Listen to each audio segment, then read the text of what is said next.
E aí, moçada, aqui é o professor Miranda da Oficina de Estudante, me dá uma dica nova para vocês, né? Estamos começando o ano, um novo ano preparatório aí, vamos, né, firme para chegar lá no final do ano e conseguir ir bem nos vestibulares.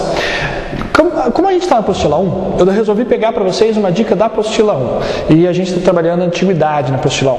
Primeira coisa, é importante perceber que a antiguidade era dividida em duas grandes porções, né? De um lado, a gente tem a antiguidade oriental, que são aquelas civilizações que se desenvolveram a partir da utilização de grandes rios, das águas, né, de grandes rios. E do outro lado, a antiguidade clássica, dos povos que acabaram nos deixando uma série de contribuições culturais, políticas, que marcam a nossa sociedade atual, que seriam, no caso, Grécia e Roma, na Antiguidade Clássica, e Egito e Mesopotâmia, na Antiguidade Oriental. Vamos comparar bem rapidamente as duas, só nos pontos mais chaves, né, de ambas. No caso de Antiguidade Oriental, você tem que lembrar sempre que esses povos precisaram desenvolver um sistema de controle, um sistema de produção que fosse adequado para aproveitar aquilo que os grandes rios conseguiam permitir de fertilidade na região.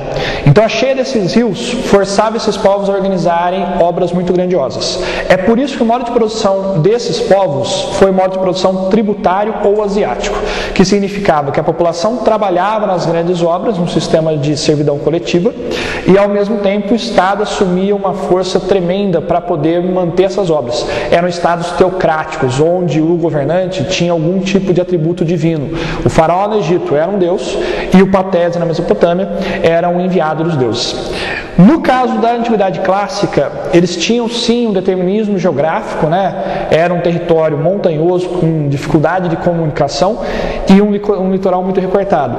Porém, não havia necessidade de obras tão grandes quanto, por exemplo, nos países, nas civilizações da Antiguidade Oriental.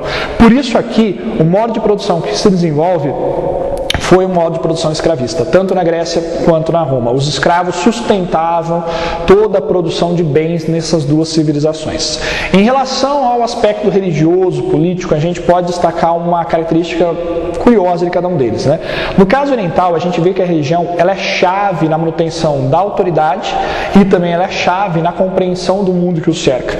Por isso, o espiritualismo na Antiguidade Oriental, no caso de Egito, Mesopotâmia, é muito forte. Eles possuem uma grande quantidade de deuses, né? No caso do Egito, deuses antroposomórficos, ou seja, com corpo animal, corpo humano sendo misturado. E no caso da Mesopotâmia, eles têm um politeísmo antropomórfico, ou seja, deuses apenas com a feição humana. No caso da Grécia e da Roma Antiga, a gente percebe que o racionalismo ganha um pouco mais de ênfase no entendimento do mundo que o cerca. Não é por acaso que várias ciências têm aí seu nascimento ou têm algum tipo de herança vinda dessa época, né? Vários outros grandes nomes da ciência, Arquimedes, entre outros, vêm da Grécia Antiga. No caso, o racionalismo convive perfeitamente com uma religião politeísta, que possui também uma grande quantidade de deuses. A gente tem que lembrar que no caso da Grécia e da Roma Antiga, esse politeísmo ele se cruza constantemente com o racionalismo, tanto no caso do exercício da política, no exercício da cultura, tá? São os dois grupos de civilizações que vocês vão começar estudando esse ano na oficina. São assuntos que não costumam cair tanto no vestibular de primeira fase, mas com certeza em algum dos vestibulares que você vai acabar prestando, você vai encontrar alguma questão sobre Antiguidade Oriental e, muito mais provável, sobre Grécia e Roma. Eu espero que esse ano seja um ano positivo para vocês e que essa e as outras dicas dos professores possam ajudá-los na preparação para o vestibular. Boa sorte e até mais!